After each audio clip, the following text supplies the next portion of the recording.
রহমতুল্লাহ আলাইহির মা কেমন মা? আমার মাও মা, তুমিও একজন মা। আমার মাও মা, তুমিও একজন মা।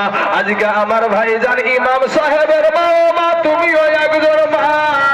আজকে বড় পীর আব্দুল কাদের জিলানীর মাও মা, তুমিও একজন মা। মাগো মনটা কি চাই না আমার একটা সন্তানকে কোরআনওয়ালা বানাবো, নবীওয়ালা বানাবো। আমার সন্তান আমার জানাজা করবে। ওরে মা, খোদার কসম কিরা বলি গো মা, কিয়ামতের দিন আপনার সন্তান আপনাকে জাহান্নামে নিবে। আপনার সন্তান আপনাকে জাহান্নামে নিবে। আল্লাহকে বলবে, আল্লাহ গো, আমার বাবা আমার মা অন্য কাজের জন্য আমাকে বেত্রাঘাত করেছে, কিন্তু জীবনে কোনোদিন মসজিদে যাওয়ার জন্য একটা থাপ্পড় মারে নাই, জীবনে কোনোদিন বেত্রাঘাত করে নাই। এর কারণে আমি নামাজে যাই নাই, আমি এর কারণে মসজিদে যাই নাই, এর কারণে ইমামের সোহবতে যাই নাই। যদি আমাকে জাহান্নামে দিতে হয় তাহলে আমার আগে আমার বাপ আর মাকে জাহান্নামে দেন। বড় বাপ সাইজ না, তোমার বাপগিরি বের করবে। যাই হোক বাবাজি, যখন কিছু বিপদে পড়ে তখন আল্লাহকে ডাকে। আর অন টাইমে কাজ আছে, মসজিদে যাওয়ার টাইম নাই। কাকে ব্যস্ততা দেখান? যিনি সৃষ্টিকর্তা তোমাকে যে সৃষ্টি করেছে, আল্লাহ দুনিয়াতে তোমাকে দুনিয়াতে পাঠাবে, তার পূর্বেই তোমার জন্য আমার আল্লাহ মায়ের পেটে খাবার দিয়ে দেয়। জোরে বলেন ঠিক না? ঠিক। 13 বছর 12 বছরে মা বোনেদের একটা অসুখ হয়, প্রত্যেক মাসে মাসে অসুখটা হয়, হয় না? প্রত্যেক মাসে মাসে যেমনি সন্তান পেটে চলে আসলো, এগুলা বাবাজি শিক্ষণীয় ওয়াজ। বুঝতে হবে, না বুঝে হু হু করলে হবে না। বুঝে বুঝে না বুঝে তাকে বুঝাই কে? আর না বুঝে যে হু হু করে তাকে ভূতে ধরেছে। বাবাজি বুঝতে হবে, আমাদের মা, আমি যখন আমার মায়ের পেটে আসলাম বা আমার সন্তান যখন আমার বিবির পেটে আসলো, আমার বিবির ওই অসুখটা অটোমেটিক ভালো হয়ে গেছিল। আপনাদের বিবির একই অবস্থা? কোন ডাক্তার লাগে নাকি? ডাক্তার লাগে? কোন সার্জনের প্রয়োজন হয়? কারো প্রয়োজন হয় না। ওই রক্তটাকে বাচ্চার শরীরের খাবার বানিয়ে দেয় নাভির দ্বারা, নাভির মায়ের নাড়ির সাথে আর বাচ্চার নাভির সাথে সে থাকে না? ওই রক্ত শরীর পুষ করে আল্লাহ তার বান্দাকে তার মায়ের পেটে জীবিত রাখে। জোরে বলেন সুবহানাল্লাহ। এরপরে আপনি যখন দুনিয়াতে আসবেন, এমত অবস্থায় আপনার মা জননীর বুকে 2টা ফ্রিজ আমার আল্লাহ বসায়া দিয়েছে। আপনি কি খাবেন না খাবেন আমার আল্লাহ আগে থেকেই রেডি করে রেখেছে। দুনিয়াতে ভূমিষ্ঠ হওয়ার সাথে সাথে কে করে কাটিয়ে দিবে আর মার বুকের উপরে লাগিয়ে দিবে। আছে না নাই? বাবাজি আমার সোনা মানিকেরা, না বাবাজি মমতা ব্যানার্জি মনে হয় খাদ্য সুরক্ষার কার্ড মায়ের পেটে দিয়েছিল নাকি গো? দেয় না বাবাজি।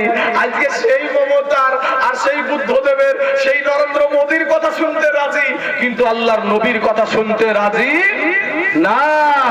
আল্লাহ এই মা বোনেদেরকে হেদায়াত দান করুক, সকলে বলেন আমিন।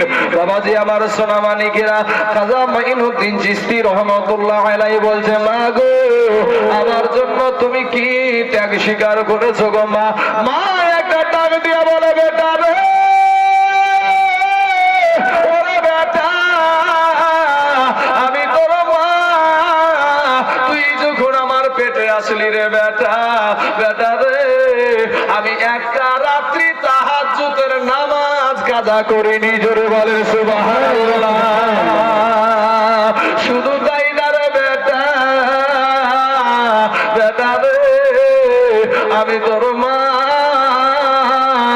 বেটা রে, তুই যখন দুনিয়ার জমিনে ভূমিষ্ঠ হয়ে গেলি, ও বেটা, বেটা রে, এত কষ্টের পরে তুই যখন দুনিয়াতে, তোকে আমি আনলাম রে বেটা, আল্লাহ যখন দুনিয়াতে তোকে ভূমিষ্ঠ করে দিল, সেই দিন থেকে নিয়া আমি জীবনে কোনোদিন তোকে 2 বছর আমি দুগ্ধ পান করাল ছিড়ে বেটা, কোনোদিন আমি বিনা ওযুতে তোর মুখে আমি দুগ্ধ দিইনি। জোরে বলেন সুবহানাল্লাহ।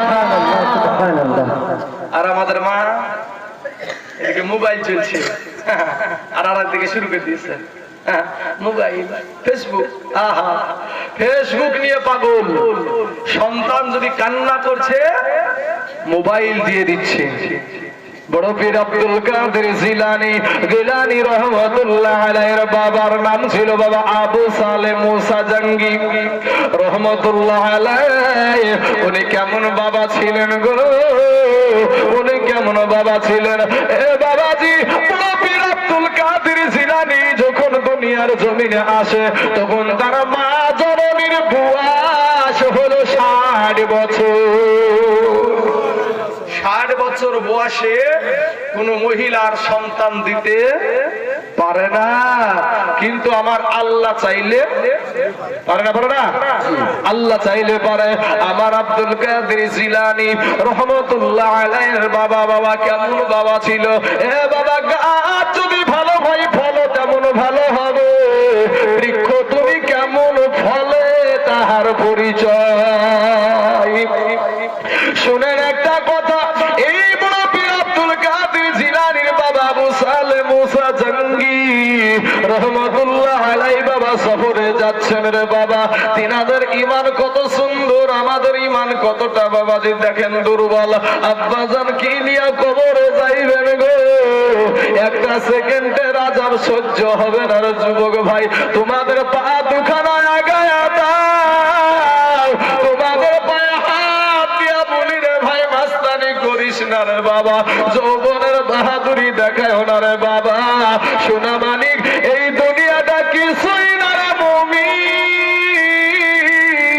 এরা আমার নবীর উম্মতের দল। ফিরে এসো ভাই, তওবা করে আমার আল্লাহর কাছে ক্ষমা চাও, আমার আল্লাহ তোমার জীবনের গুনাহকে মাফ করে দিবে। জোরে বলেন সুবহানাল্লাহ। উনি সফরে চলেছেন বাবা, অতিরত্রের মাধ্যম দিয়ে চলছে, মরুভূমির মতো জমিন, এমন ভাবে এত গরমের তাপ, এমন ভাবে যা খাবার নিয়ে বেরিয়েছিল বাবা, রাস্তায় যা খাবার নিয়ে সফরে যেটা খাবার নিয়ে বেরিয়েছে, এই আবু সালেহ মুসা জঙ্গি রাস্তায় চলতে চলতে চলতে চলতে খাবার গুলা শেষ হয়ে গেছে, শরীরটা বাবার চলে না। দেখবেন রমজান মাসে যারা রোজা রাখে একদিন এমন হয় মনে হবে যে যদি সারা কুয়ার পানি যদি দেয় সেই কুয়ার পানিটা খেয়ে ফেলবো, কিন্তু যখন আমরা ইফতার করি গো, আর বেশি না অল্প কিছু দিয়ে আমাদের জান ঠান্ডা হয়ে যায়। সুবহানাল্লাহ। আবু সালেহ মুসা জঙ্গি আপনার নদীর পাশ দিয়ে এবার চলছে, শরীরটা যখন আপনার পিপাসায় একেবারে ক্লান্ত হয়ে গেছে, নদীর পানি পান করতে গিয়া নদী দিয়ে ভাসে আসছে বাবা একটা আপেল রে বাবা। এই আপেলটা ওনার ক্ষুধার কারণেই বাবা আপেলটা খেয়ে ফেলেছে। খেয়ে ফেলার পর এই আবু সালেহ মুসা জঙ্গি একটা বাবা আল্লাহর গোলাম, কতটা আল্লাহকে ভয় করে বাবা, কতটা আল্লাহর ভয়ে কাতর দেখেন। খেয়ে ফেলার পর চিন্তা করছে, আরে এই আপেলের যে কে মালিক আমার তো জানা নাই, কার জিনিস আমি ভক্ষণ করলাম, কার হক যেন আমি মেরে দিলাম। আপনাদেরকে বলবো বাপ, কারো হক মারিয়েন না, বিশ্বাস করে রুজির মালিক হলো আল্লাহ। আল্লাহ তার বান্দাকে না খায়া মারবে না রে বাবা। আমার আল্লাহ বলো বান্দা রে, আমি তোর আল্লাহ তোকে বড় ভালোবাসি রে বান্দা, আমি তোকে বড় মুহাব্বত করি রে বান্দা। ওরে বান্দা, তুই মনে করছিস আমার চাইতে তোর মা জননী তোকে বেশি ভালোবাসে, তুই মনে করছিস আমার চাইতে তোর বিবি তোকে বেশি ভালোবাসে।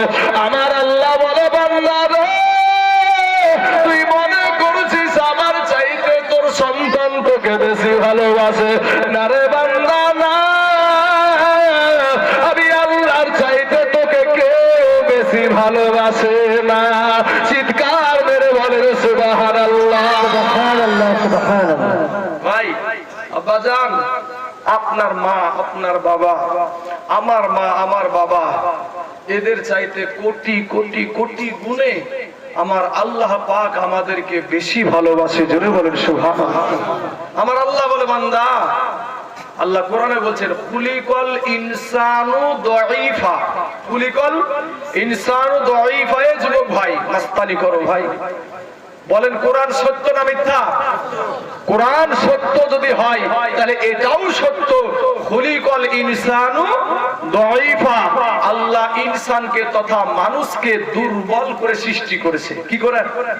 দুর্বল। এখন যদি আপনারা বলেন দু চারখান গ্রাম যখন ভোটের টাইম আসে, দু চারখান থানা মিলে আমাদের বোম মারা বন্ধ করতে পারে না, আর আমরা কিসের দুর্বল?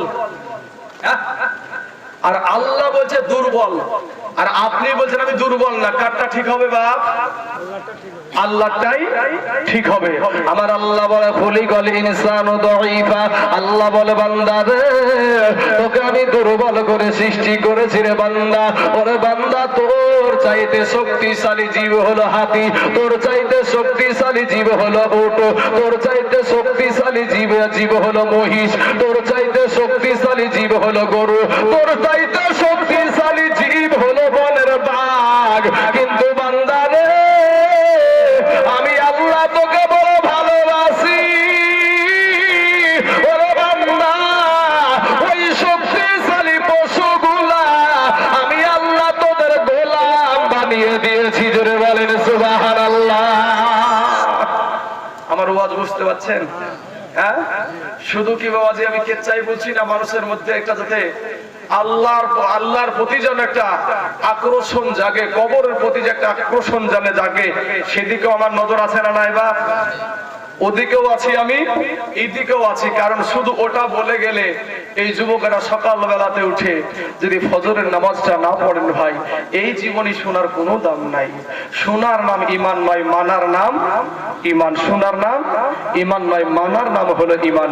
একবার মুহাব্বতের সহিত দুরূদ শরীফ পড়েন, আল্লাহুম্মা সাল্লি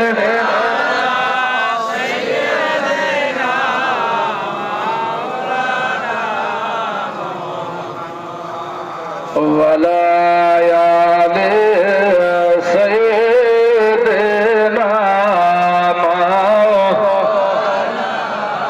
মুহাম্মদ সাল্লাল্লাহু আলা মুহাম্মদ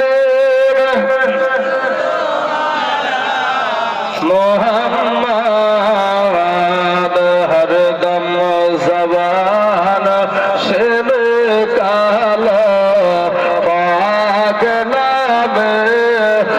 মোহাম্মদ হরদম জবান শিল কালা শফিয়ানা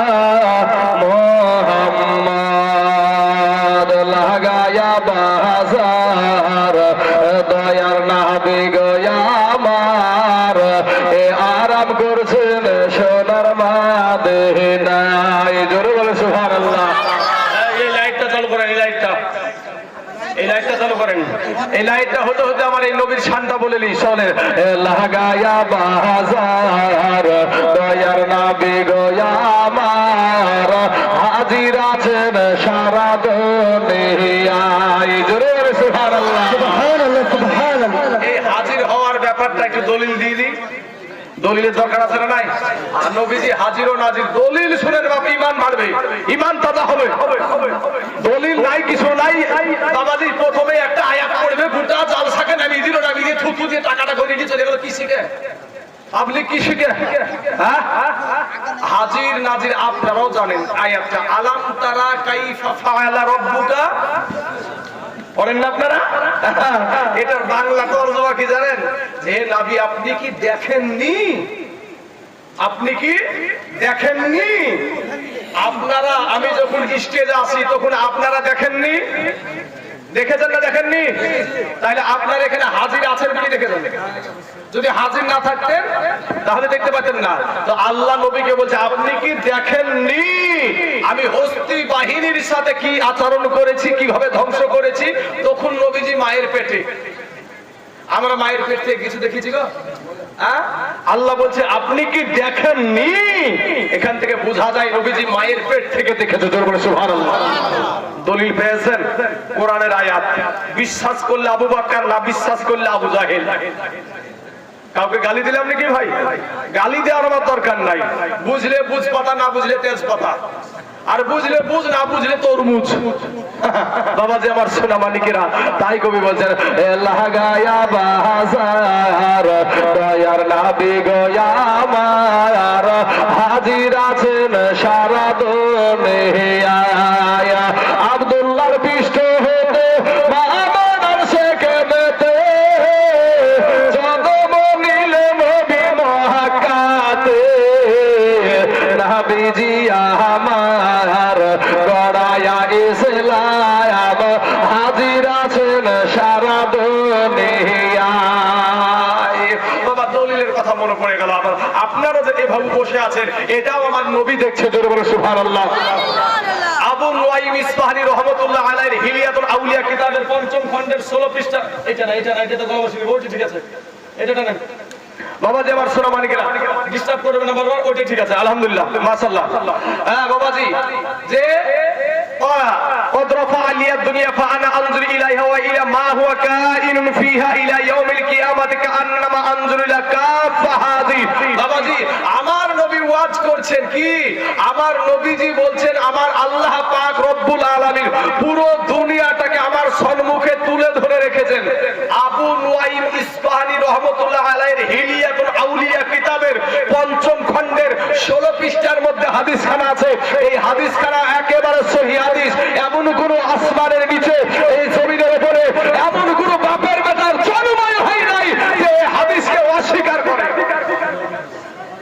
বাবাজি আমি আপনাদেরকে শুধু একটু ধান সুরসুরি দিয়ে মিষ্টি দিয়ে চলে যাব এরকম না, এমন জিনিস দিয়ে যাব যাতে আপনাদের ঈমানটা পুক্তা হয়ে থাকে। কোন ওয়াহাবী যেন আপনাদের ঈমানকে ধ্বংস না করতে পারে।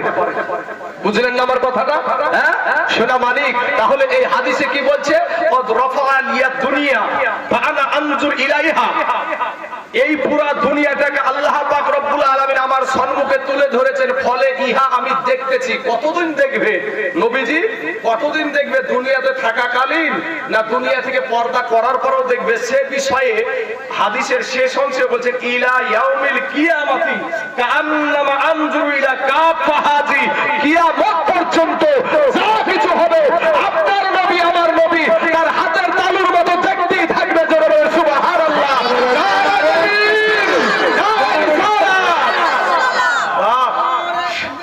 আল্লাহু আকবার, ইয়া রাসূলুল্লাহ, জিন্দাবাদ। বাবাজি আমার সোনা মানিকের, আমার ভাই জানেরা, দলিল আছে বাপ। প্রত্যেকটা যতগুলা নিয়ে আমাদের সমাজে বিভ্রান্তি কাদা ছোড়াছুড়ি হয়, যদি আমাকে বলেন যে ওই দিকে আলোচনা করেন, আমি প্রত্যেকটা পাই টু পাই কোরআন দিয়ে আলোচনা করতে পারবো ইনশাআল্লাহ। কবি বলছেন কি? লাগায়া বাহার আমার দয়ার নবীজি আমার হাজির আছেন সারা দুনিয়ায়। ওই নবীর নামে দুরূদ পড়িলে, ওই নবীর নামে দুরূদ পড়িলে হাবিয়া দুজক নিভে যায়। জোরে সুবহানাল্লাহ। দয়ার নবী গো আমার লাগায়া বাজার হাজির আছেন সারা দুনিয়ায়। বাবারা আমার পর্দার আড়ালের মা খালা গো, এবার যখন বড় পীর আব্দুল কাদের জিলানী রাহমাতুল্লাহ আলাইহির বাবা কতটা আল্লাহওয়ালা মানুষ ছিল, কতটা আল্লাহ ভীরু ছিল গো। ওই আপেলটা খাওয়ার পরে মনে আর মানে না বাবা, বিবেকের আদালত বারবার প্রশ্ন করেছে, এ আবু সালেহ তুমি কার হক মারলে, তুমি কার জিনিস ভক্ষণ করলে? আবু সালেহ মুসা জাঙ্গি উনি তো আপনার আমার মতো না রে বাবা, যে নদী দিয়ে ভেসে যাচ্ছে এটা খেলে তো কোনো স্বভাব ব্যাপার নাই, এটা থেকে আর কিছু দরকার নাই। ওনারা চাইতো বাবা আখিরাত মুখী, ওনারা ছিল বাবা আখিরাত মুখী, আর আমরা হইলাম দুনিয়া মুখী। বাবা বাবাজি আমার সোনা মানিকেরা আমার ভাই জানের আগো এমন সুমাতে আবু সালে মুসা জাঙ্গি রহমাতুল্লাহ আলাইহি বাবা টুক টুক টুক টুক টুক টুক টুক টুক টুক টুক করে আপনার শুরু করে দিল যে যেহেতু এই নদী দিয়ে বেলটা ভাসতেছে অর্থাৎ স্রোত হইল একদিকে আর যেদিক থেকে স্রোতটা আসছে পানির স্রোতটা আসছে নিশ্চয় ওদিকে এই বাগান হবে নিশ্চয় এই ফলের মালিক ওদিকে থাকবে এবার উনি বাবা আল্লাহর ভয়ে আল্লাহকে খুশি করা আমাদের ভিতরে তাকওয়া নাই আর তাদের ভিতরে তাকওয়ার অভাব ছিল না তাকওয়া মানি হলো আল্লাহর ভয় এ বাবাজি দিনের পর দিন হেঁটে চলেছে আপনি আমি হলে কি করতাম বলেন তো বাবা আপনি আমি হইলে বাবাজি কোনো ব্যাপার ছিল না কোনো টেনশন ছিল না কোনো চিন্তাও ছিল না বাবা রে এটা পানিতে ভেসে যায় আপেল কত ভাই তার বোনের জমির হক মেরে খায় খায় না বাবা কত ভাই তার বোনের জমির হক মেরে খায় কত বোন বাবাজি ভাইয়ের গলাতে পা তুলে দিয়া আপনার টাকা আদায় করে নাই এরপরে ভাইয়ের কাছে টাকা নিয়ে বোনও বাবাজি আর টাকাটা দেয় না এরকম হক মারামারি সমাজে আছে না নাই রে বাবা কিন্তু তারা কেমন তাকওয়াওয়ালা তারা কেমন আল্লাহওয়ালা তারা কেমন নবীওয়ালা এই করতে করতে করতে করতে করতে করতে বাবাজি গিয়ে পৌঁছে গেল দেখছে নদীর কিনারায় একটা বিশাল আপনার আপেলের বাগান ওই বাগানে গিয়া আবু সালে মুসা জাঙ্গি দেখে অনেক মানুষ বাবা বাগানে কাজ করছে অনেক মানুষ বাগানে কাজ করছে বাবা আবু সালে মুসা জাঙ্গির যিনি শ্বশুর ছিলেন উনিও একজন আল্লাহর ওলি ছিল জোরে বলেন সুবহানাল্লাহ উনিও একজন আল্লাহর ওলি বাবা রে কত ফল মানুষে খাইবে বাবা কাউকে কিছু বলে না কিন্তু পানি দিয়ে একটা ফল ভেসে যাচ্ছিল এর কারণে কত রকমের কি হচ্ছে দেখেন আবু সালে মুসা জাঙ্গি এবার বাবাজি ওই ফলের মালিকের কাছে গিয়ে বলছেন ওগো আল্লাহর বান্দা আমার একটা কথা শুনেন গো আমি আপনার কাছে অতি কষ্ট করে আমার জীবনের সাথে ধরের মিল নাই আমার শরীরটা বড় ক্লান্ত হয়ে গেছে আমি আর চলতে পারি না আমি একটা নওজোয়ান তরুণ যুবক ছেলে এরপরেও আমি আর চলতে পারছি না ও চাচা আপনি আমার কাছে একটু কথা বলেন আমাকে একটু সময় দেন আল্লাহর ওলি বলছেন বাবা তুমি কে তোমার পরিচয় কি বলে আমি হইলাম আমার নাম হলো আবু সালে মুসা আমি অনেক দূর থেকে আপনার দরবারে হাজির হয়েছি গো চাচা চাচা গো মনে বড় কষ্ট মনে বড় চিন্তা বিবেকের আদালত বারবার শুধু প্রশ্ন করতে করতে আমাকে জর্জরিত করেছে বলে কি বিষয় একটা ভেঙে বলো বাবা কি হয়েছে একটা বড় বলো বলে চাচা গো আপনার বাগানের একটা ফল চাচা গো পানির স্রোতে নদী দিয়া ভেসে ভেসে ভেসে ভেসে যাচ্ছিল আমি সফরে চলছিলাম